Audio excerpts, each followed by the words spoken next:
So welcome to another build segment of Building Your Income Pipeline. My name is Omar Muhammad, and we are here talking about how to participate in the side gig, side hustle, having multiple streams of income.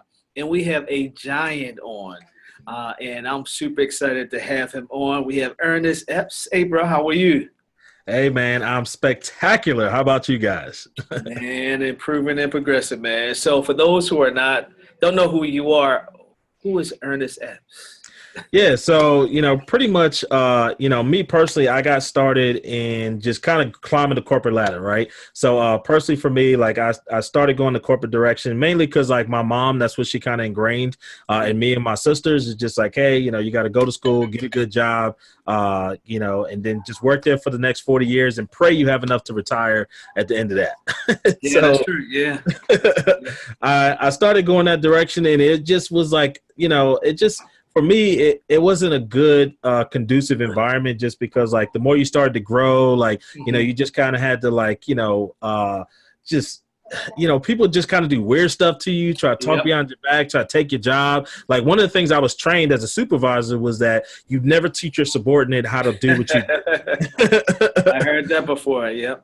Because if something happens, they could take your job. And I'm just like, well, isn't the point of my subordinate being there to support me, in the event of something happening? So it was that. But really, the thing that kind of sent me on a direction of like learning how to become an entrepreneur was two things. One, I ran across Robert Kiyosaki's third book, What Separates the Poor and Middle Class from the Rich. So that book, when I read it, it literally changed my life. Like, no joke. I mean, actually, it was so bad when I read the book, I got mad.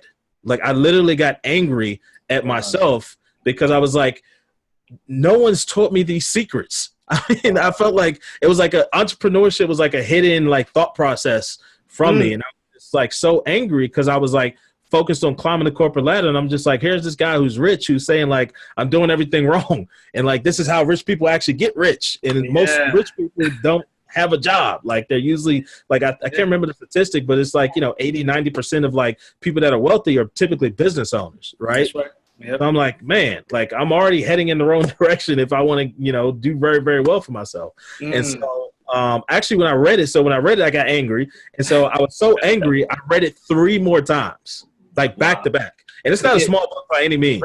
Right. So that was probably the first book I ever read cover to cover multiple times. Wow. In my life. And at this time, like I had gone to college for like 2 years. I was working for a company. I was like becoming an assistant manager there. And I just got frustrated. So I started trying to figure out like, how to do other things. And I just went through the journey of trying multiple things from like network marketing to affiliate marketing to like doing e-commerce to like trying to start my own remodeling company. I was just, I was just streams of income, man. I was just trying to figure it out, man. Like this rich guy said I need to do other stuff. Let me go figure out what this other stuff is. Right. The challenge was that through the process of trying to do different things, I never really focused on one thing other than my job. So I never really had any type of success. Right.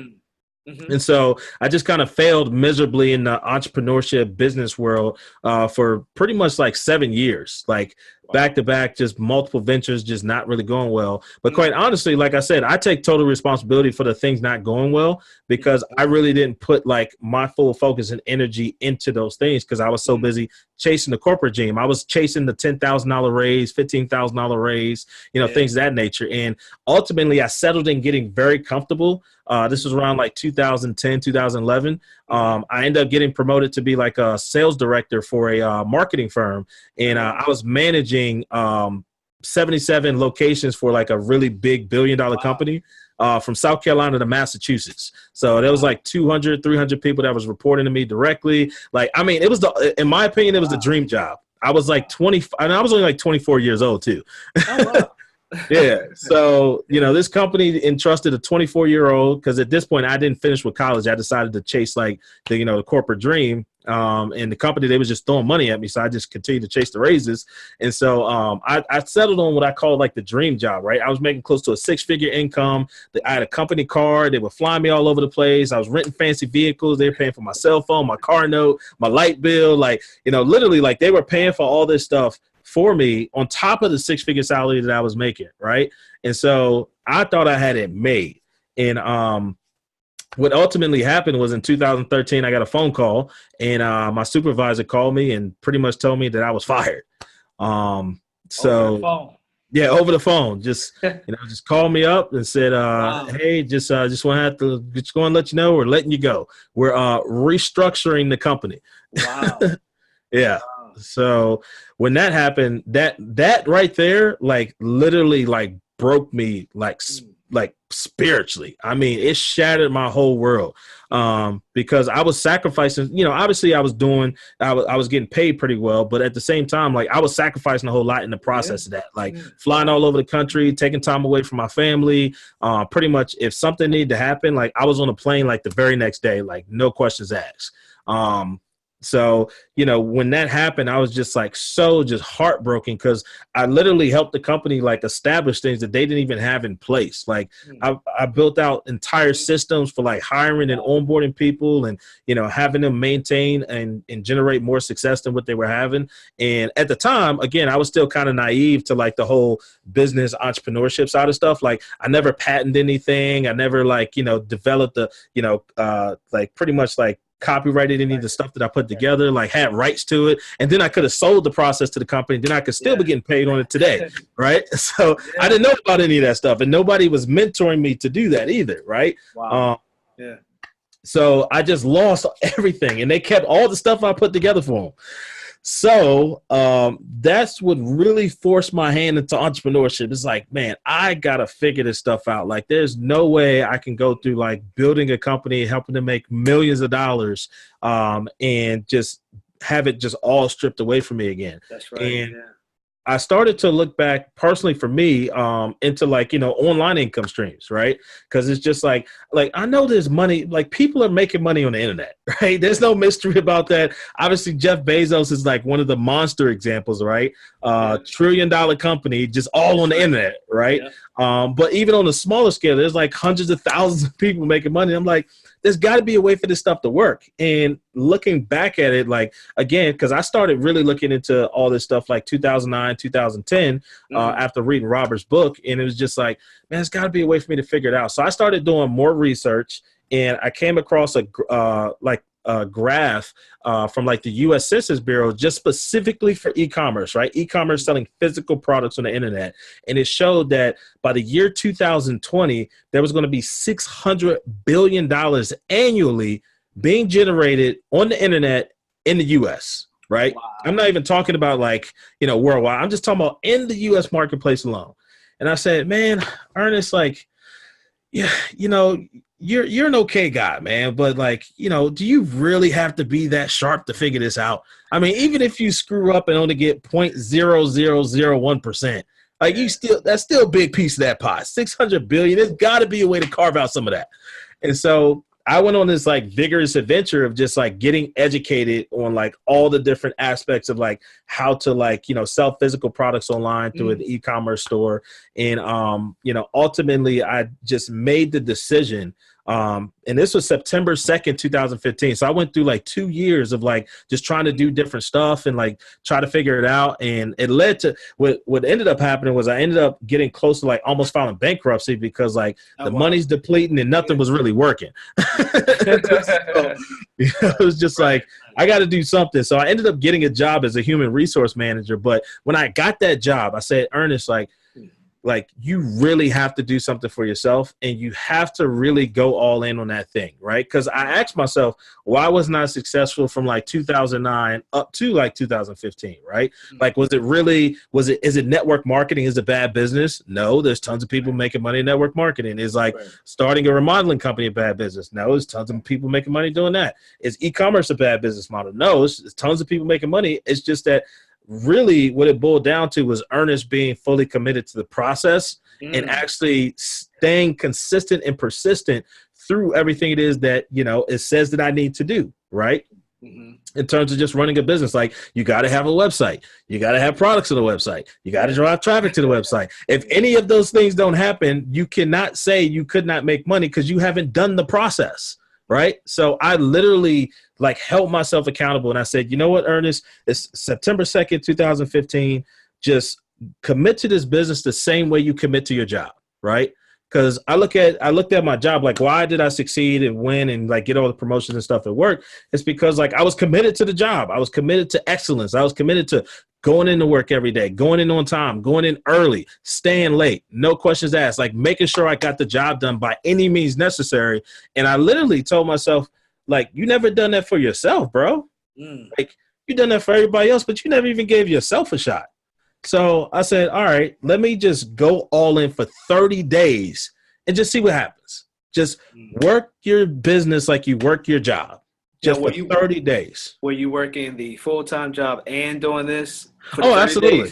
So oh, yeah. Still. A lot of people look at me now and they're just like, oh, Ernest, this is easy for you. You didn't have a job. I'm like, what are you talking about, man? I had a full-time job. Full-time job and doing this. Yep. Multiple streams of income. Yep, absolutely. Yeah, in my personal opinion, just a little side note is that I think you need to have one strong stream of income before you start working on the multiple stream, right? Like, most people are trying to create streams when they ain't even got a stream, right? Like, like that's a challenge, right? That's a good point, man. I think you're talking to me, man. So I hear you. I'm listening. Yeah. It can be challenging, man. So you got to go all in. Like, you got to have one thing that's just like, the anchor. Right. In my personal opinion, you got to have that anchor stream of income and then start to create the multiple streams. And the other part of that is when you create the multiple streams, they need to be as symbiotic as possible to the core stream. Right. So like, quite honestly, like if I'm being honest, like I really have like 20 streams of income. Like I have like 20 streams of income. Right. Like, but I really just do one thing. Right. And if we look at like the super, like, most people that are very, very successful at what they do, they usually get really, really good at one thing. And then the other things that they do have to do with that other thing that they created their massive amount of success in. Right. Like if we look at Donald Trump, like he got really, really good at real estate. Right. And started to acquire more real estate ventures. And then he started to create other real estate products. He started to write a book about real estate. And then he has what? An audio book about what? Real estate. And then he does events about what? Real estate. When people bring him in, he gets paid to speak about what? Real estate. He's got 5 streams of income doing one thing. The other show. And focused on real estate. No, So I started noticing that trend a little bit as I started kind of branching out to other streams. But back to like, the original core thing of just like launching in that 30 days is just like, I decided to stay focused. I was working full time. I got 4 kids, fiance, her mom was staying with us. So we got a household of 7 people. And like, I'm trying to build this business. Right. And the other thing I did too, because quite honestly, when I started my business, my self-esteem and like self-image personally was like so low that I didn't even feel comfortable telling people, like, because people had seen me fail so much. Right. And so like anytime I started to do something, I would always get that like little, side, like, little side conversation. Oh, Ernest is starting another business. Like, oh man, was he trying to sell me now? Like he's pushing his other product, it's just like, I didn't want to hear any of that. I just wanted to like, and I knew personally, if I told people, that would possibly hinder my performance and what I wanted to do. So I just kept it personal. I didn't tell anybody what I was doing. And I didn't and a couple of people that I did mention I was working on something with, I didn't let any of their thought process dissuade me from what I was actually going to work on. It's actually kind of funny because I found when I was cleaning out my office the other day, I found one of the original notepads I had when I was taking notes when I first got started, like in 2015. And one of the things was I wrote out like all the reasons that I could be successful in e-commerce. And it was bullet points that I actually presented to my sister, who's a lawyer, and she like shot everything down. She's like, I can't work because of this, can't work because of that. And I'm just like, okay, that's cool. But I did it anyways. Right. That's right. Yeah. And then, so I just focused for 30 days, right? I just said, you know what, let's go all in for 30 days, see what happens.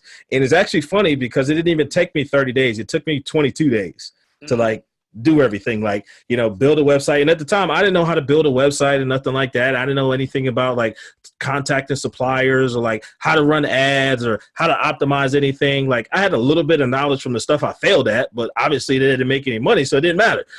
So everything I did, I just stayed committed to the process, right? Like the process of like building an e-commerce business, like you got to pick a niche, then you got to build a site, then you got to get suppliers, then you got to run traffic to that once you get the products on your website. And then, you know, from there, it's just optimizing to improve like your sales, right? So I just figured out that process. And then I said, you know what, let me just go and do all these different things, all these other people that are successful said to do. Right. And so, boom, I just went all in. 22 days, I was able to launch, and I had my first sale. As soon as I turned on advertising, I had my first sale in less than 48 hours. Oh, I turned on ads. Yeah. I was driving home from church, and then I heard this like weird cha-ching sound, which is anybody has a Shopify store, they know this notorious cha-ching, right? Yeah.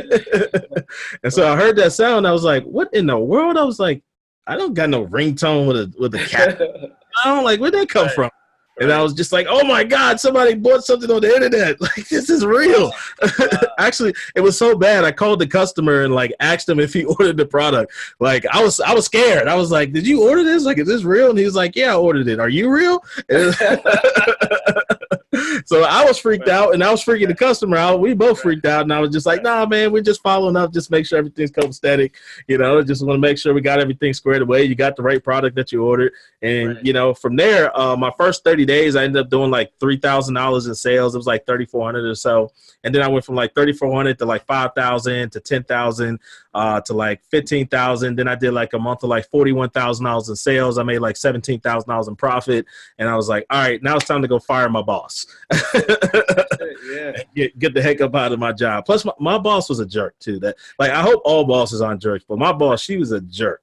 So I had a passion for getting out of there. But to the point of like, you know, what we kind of talked about briefly earlier with like the multiple streams, like, you know, now, you know, I'm like the #1 high ticket e-com speaker in the world. So I get flown around globally to teach people how to have success, like building high ticket e-com businesses. But specifically, if someone doesn't know what high ticket e-com means, that I focus on helping people find, source, and sell products that have an average price point of $1,000 and up. Right. So I help people find physical products and niches, which is pretty much like a grouping of like products or a specific market of products. And then I help them source and find the suppliers that make those products and then sell them on the internet. And and as crazy as it sounds, like people are like, man, will someone really spend $1,000 on a website that they've never been to before, that, you know, is just random on the internet? And yeah, absolutely. People do it all day, every day. It's as crazy as it sounds, and it's because of like the new stage that we're in as like a global economy, right? Like most people are making transactions on the internet. Most people are comfortable with like going to different websites outside of like the big boys, like the Amazons, the Wayfairs, the Walmarts, and they're okay and comfortable with making those transactions. Now, there's a process to get people to feel comfortable to do it, like how you structure your site, different things that you want to have later in there, so people feel comfortable about putting their credit card in to buy something for like $2 or $3 grand. But doing it the right way, you can get orders on a consistent, regular basis, day in and day out, you know, over $1,000 per transaction. So that's what I do. And then aside from that, like, you know, we kind of talked about other streams of income. Actually, I'm a co-author in a book that's going to get released in January. Yeah, man, it's a lot of moving pieces happening. So co-author in a book that's coming out in January. Obviously do speaking gigs. I run my own events. I promote other people's products and services and stuff. So I do some affiliate marketing. I have my own digital product. So I have my own course that teaches people how to build high ticket e-com businesses. Actually, Omar is one of our students in our program. He's going to be getting things going here soon. That's right. 30 days. I'm going to take that 30 days, man, and do exactly what you talked about and what you did, man. Absolutely, and man. Have that strong anchor, or have that anchor one first and then begin to build. So I'm loving that. I'm loving it. Yeah, man. But essentially, like the main thing I always tell people, like when it comes to multiple streams, like we talked about earlier, is like have one stream, right? Yeah. Like have one thing that you do really, really well. And the great thing about like one of the things I remind people specifically about like the program that I have created is that since I go through so much in-depth information covering all the different things that build a successful e-commerce business, you can take one of the skill sets that I teach in the course that you do for yourself and literally make that an entire business by itself. Right? Like I walk people through how to build a successful e-commerce business.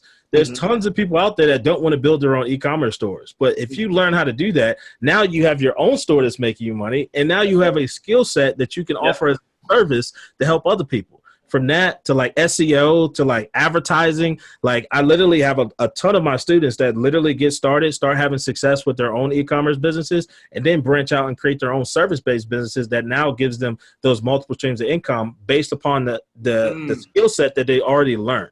And really, in my personal opinion, that's how you master the game of like multiple streams of income. Because the thing is like if you go from like, wanting to go from like e-commerce to let's say like real estate, like it's a whole new skill set that you have to learn. There's so much energy and time and effort and, commitment that you have to make to that process. Why not go and do something that you already have the skill set in? And the other thing that I'm a firm believer about is that you don't have to like the thing that you do, right? Like I think the thing that made like being passionate about what you do was made famous from like Steve Jobs' like speech that he did, I think at a university, and everyone's Stanford, like, yeah, you got to be passionate about what you do. I'm like, no, you don't. Like, here's why I think that theory is so true. Because when you go to work, like, and you're working for somebody else, you might not be passionate about every single thing that you do at your job.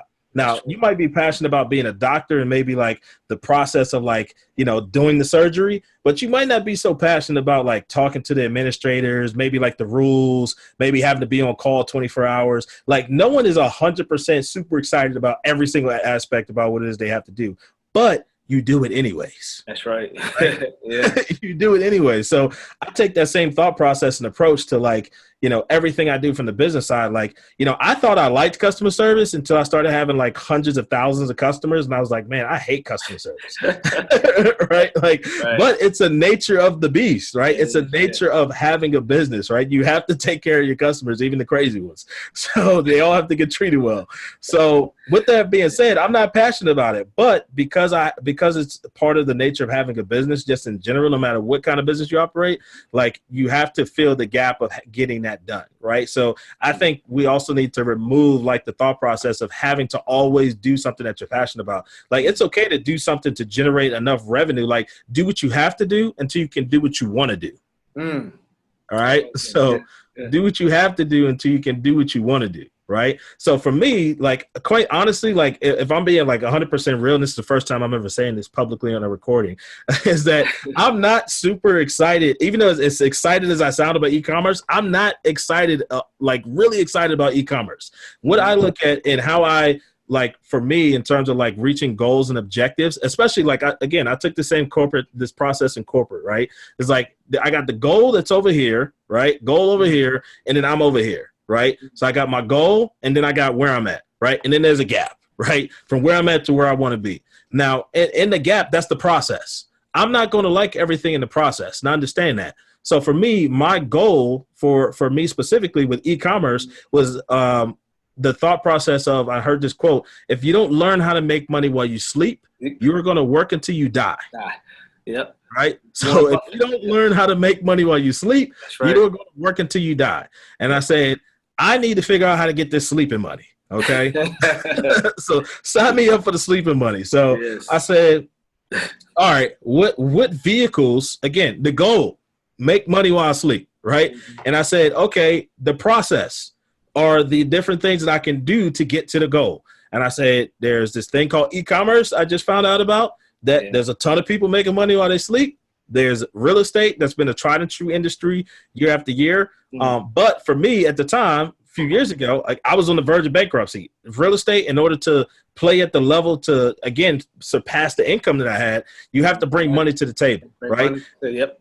Now, there's other ways that I've recently discovered about real estate where you could do that without having any money. But again, new skill set, didn't know it existed. So I had no way to get educated, right? But for the most part, to make it like, really passive, like you got to bring some money to the table. Then I looked at the stock market. That's you have like there's no like no money down in the stock market. Like you gotta have money to gain. That's right. There's no loopholes for that. You gotta bring some money to the table. So those were the three vehicles I looked at, and so I immediately crossed off real estate, immediately crossed off the stock market, and I said, you know what? This e-commerce thing, like it looks like you don't really have to have that much revenue, especially when you're selling physical products doing drop shipping, right? Drop shipping specifically, you don't have to pay for the order until you receive an order, right? Like you don't have to pay to get an order shipped out until the customer pays you, and then you could use the customer's money to process it with the supplier. So that's one of the things, like when I mentioned high ticket e-com, someone's like, oh, what if I get an order for $2,000 and my supplier, they need to get paid $1,200 wholesale costs, right? Well, I processed the order for $2,000. I use the customer's money, right? We all heard about OPM, other people's money, but most people don't know how to leverage OPM or how to implement it in a business strategy. Drop shipping in its core nature is, if you don't have money, is OPM, like using other people's money. Get the order, process it, and use their money to process to send in the order to your supplier, and then you keep the difference of the wholesale and retail costs, right? And so I was like, man, when I discovered that, along with the fact of like starting an e-commerce business, right? So for me, 5 years ago when I first started, I literally spent $12.50 to start the business. $12.50, and that business turned to $12.50. That was it. $12.50 got the business launched. And actually, if you guys don't believe me, research in the state of Virginia how much it costs to start a DBA or to file a fictitious name. In the Spotsylvania County, it costs $12.50. I was balling on a real budget. $12.50. I was like, all right, that's a business I could do. Real estate, stock market, you got to have thousands of dollars to like really generate some revenue, right? And we're not even talking about the learning experience that you got to pay for in the process of like trying to make it work, right? So I said $12.50 e-com, sign me up for that. I could do that. Then the hosting fee is like $29, but at the time the platform that I use, Shopify, they gave you a 30-day free trial. Now they do a 2-week free trial, but it's only $29, right? But I was able to get my first few sales within the first 30 days, so I never really had to like pay that out of pocket. And then from the advertising perspective, I put $25 towards a Google Ads credit. So this is something they still give today. If you spend $25, they'll give you a $100 credit. Right. So technically speaking, I was in the door for $37.50. Yeah. And I turned that into millions of dollars off of that one investment 5 years ago. So, essentially like that was my thought process on how to get from where I was to the goal, was just that goal, make sleeping money. Where I'm at, like I don't have any sleeping money right now, but this is a vehicle that can help me get closer to that. But anytime like I look at like where I'm at to where I want to be, it's just like, all right, set the goal, and then like the process in order to get there, we can reverse engineer that and do a lot of different things on the way to actually getting close to the goal. And again, you're not always going to enjoy it, and not always going to like it. Like I said, it's going to be things that you're going to have to learn that you might not want to learn or might not want to do. But the thing is, again, I always remind people, you do stuff at work that you don't want to do all the time. Like boss says that you got to show up at X amount of time. Like I remember when, especially when you're a high level, like, I think like middle level management up, senior level, VP level, like you're constantly like doing stuff that you might not agree with. Board makes a decision. You have to rock with that decision, whether you like it or not. Right. So I think it's so weird when people get like in their feelings about like their business and stuff. I'm like, you in your feelings. If your executive team at Walmart said that you guys had to discontinue a product line that you liked, they don't care about your feelings, bro. Like that product line's out the door. So why are you getting so emotional about what you decide to do from a business perspective, especially if it's something that you know is going to help get you closer to your goal? Like do the thing that's going to help you get closer to your goal, embrace the process. And then once you start leveling up, now you can start to hire and outsource the things that you don't necessarily like. Like now I don't do any type of customer service. Don't talk to me about customer service. Don't send me any emails. Like just handle it. Right? Unless it's something that gets escalated where it might need like, a little bit more insight on how to handle the situation. But for the most part, I don't ever talk to any more customers. I don't even have a lot of conversations with our suppliers anymore. I have that outsourced completely to a team that manages all that, simply because those aren't things that I really, really enjoy. Now, I do love the supplier negotiation, having the relationships and stuff, but I don't like the day-to-day stuff because it can just take up so much time. Right. Mm. But yeah, essentially like that's how I really strongly, firmly believe that how people need to grow into the multiple streams, like create the one thing, get really good at it. And then you could turn that into like, multiple other flows of income or just scale out what you're currently already doing to be like a really, really strong income, and then find other things that work that's symbiotic to that. Like one of the easiest examples is like with my online course, because I use Shopify, right? Shopify has an affiliate program. So now every time I promote Shopify, I send people my link, and because they're going to use it anyways, now I get paid a commission for doing that. And I'm still doing the one thing. I'm still just, having people enroll into my program, and now I have another income stream on top of that. Even with books, right? If people are in the personal development space and that's something that you like to do, and people say, hey, what book are you reading? Sign up for Amazon Associates program. Now, when people ask you, hey, what books are you reading? You send them your affiliate link. Amazon's going to kick you some commission for that. You do that on a daily basis, like all the stuff. Like you don't have to be this misconception of like this high level, like crazy guru, like influencer. Like you can literally just kind of start off on a small scale and literally like make a couple $100 a month, like very, very easily, just recommending the stuff that you already like and use. Right. Again, the simplest thing you could do is just sign up for Amazon Associates. And then every time someone asks you about the stuff that you like or what you just recently purchased, hey, go check out my link. Or here's the link to go check it out. You don't even have to say, here's my link. Just say, here's a link. Go check it out. Like most people can't even tell what an affiliate link is in the first place. So they just go to the link thinking like you're just sharing the link. And then here's the cool thing about Amazon Associates. They actually track all the sales that person purchases on Amazon. So let's say they go to Amazon and they already have some stuff in their cart that they're going to check out, and like they add the book. Now they buy $300 worth of stuff. You get paid off the $300 transaction. You don't just get paid off the book.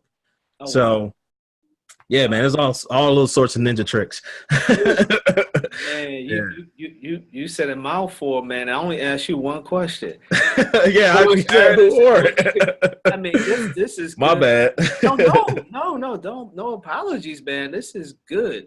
I mean, good information, man. I mean, because I can see where you're passionate about it. You want other people to learn from it as well.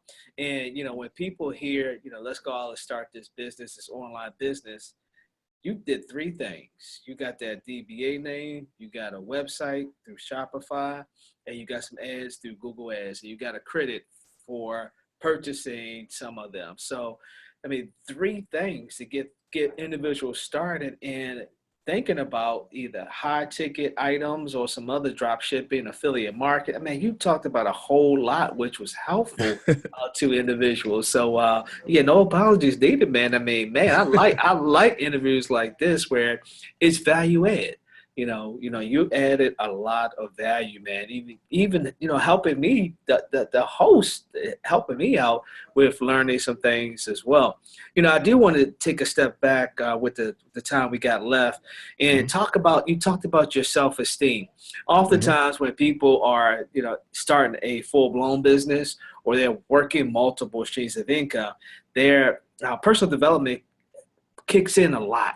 And if you don't have that personal development, then you're gonna get kicked out.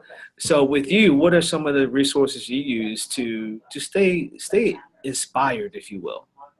Yeah, so mainly like for me, personal development, I rely heavily on like a lot of people, like, obviously YouTube is a great resource, right? Yeah. To go get some inspiration and motivation. But my personal mentor in the personal development space is Eric Thomas. Known as the E.T., the hip hop preacher. Yeah. And I'm part of his personal development program. Wow. Okay.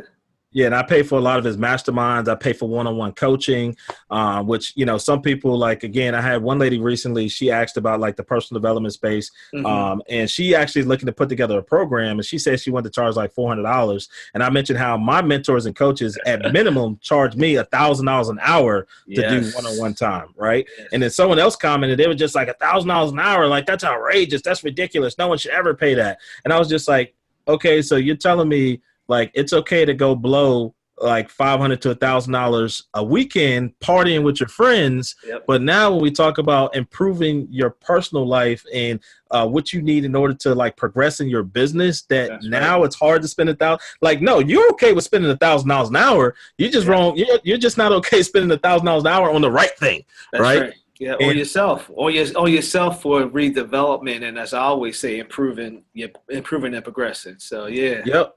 yeah, Yeah. So the thing is that we all like have like resources, like we all have X amount of resources. And if you really look at like your spending habits, like you'll find out like there's a lot of opportunity, a lot of yeah. gaps on what you could be investing your money into and like what you could really be allocating your resources behind. Like when I first got started, when I was going to like personal development events, like I remember like when I got in the econ space, on the verge of bankruptcy, like there was an event that I went to, and I literally had to choose between booking a hotel or sleeping in my car.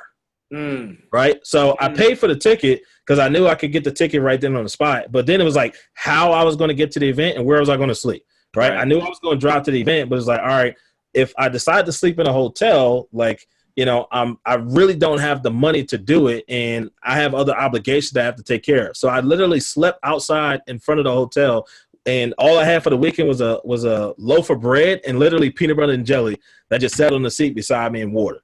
I couldn't even get a Wow, Gatorade. Like it was wow, that tight. Like when wow. I got started, like I was so tight on funds and finance and everything. I would literally pull up to the gas station and have to calculate how much gas I could get based upon my 13.2 gallon tank. Wow.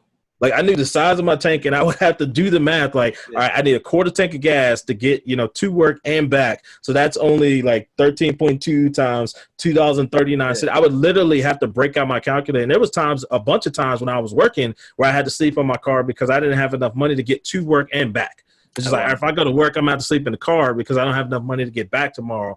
But if I stay, in Northern Virginia for 2 days, I could have enough to be Mm, able to drive back home for the following day. So wow. it was sacrifices that I made doing that and Mm, put the money towards other things for my business because I knew I didn't have enough to spread across the board. And I got 4 kids, right? yeah, So yeah. and so again, but again, just looking at my finances and things of that nature, like really showed me like the true story of like what I Mm, could do and what I yeah, can't do. Like the right. challenge I think a lot of people have, and this just happened at my event where I had one of my students came to an event that I had, and before the event, he was telling me, Ernest, I'm so busy, I don't have time to complete the homework before the event. Like I'm just so slammed, so forth and so on. And so Yeah. we did an exercise. And the exercise pretty much was that during a 7-day period, there's 168 hours in the week, right? And it Mm, was just like, all right, everyone break down, what you do with your hours. So how much mm, time do you spend with family? How much time is your commute to work mm. and back? And then how much time do you actually spend at work? And then, how much time do you sleep, right? So everyone just break that down. And then the same exact person that told me he was so busy, and I didn't call him out or nothing like that, but he Right. was so busy before the week. He, after doing the full like breakdown and looking at how many hours he does for everything, we threw in hobby stuff too as well.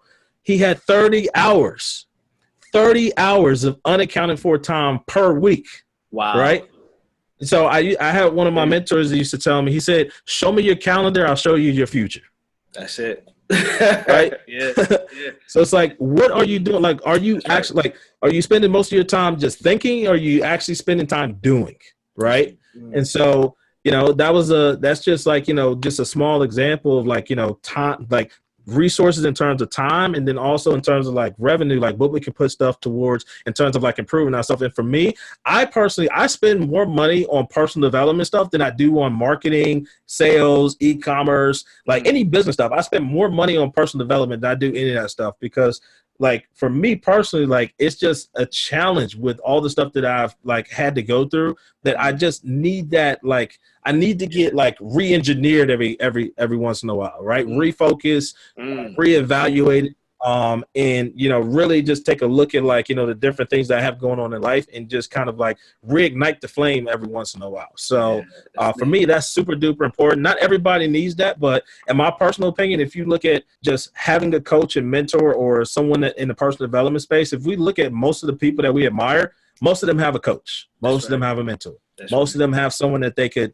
lean on. Like I just seen the other day, P Diddy, looks at Ray Dalio as one of his mentors. Oh, And he wow. goes to him for like stock market advice. Ray Dalio is like he's like the one of the godfathers of the stock market. You Yeah. know, I Wow. was shocked. I was shocked to see that. I'm like, whoa, P Diddy.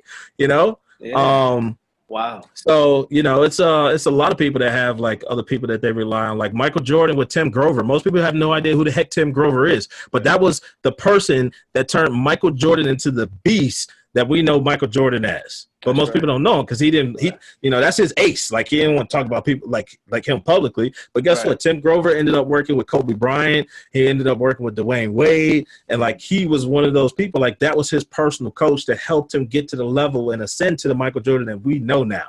Right. So again, most people have a coach. Denzel Washington, like, one of the best actors ever, right? Still has an acting coach. Mm. So Wow. yeah, a lot of people they look at it and it's just like, oh, I think that's a waste of time or a waste of money. I can handle things on my own. Well, if you can handle things on your own, you probably be a whole lot further than what you are. That's it. Right? That's Like it. let's be honest. Like if you knew better, you would probably do better, right?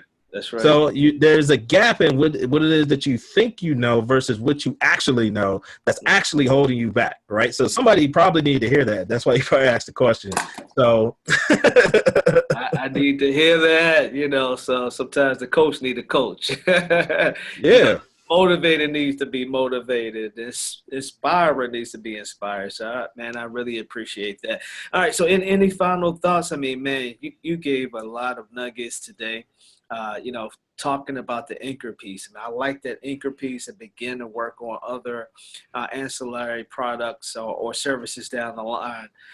And personal development is key. Regardless of if you're working as an entrepreneur or, you're working for somebody else. I mean, personal development is key to keep your mind fresh and sharp.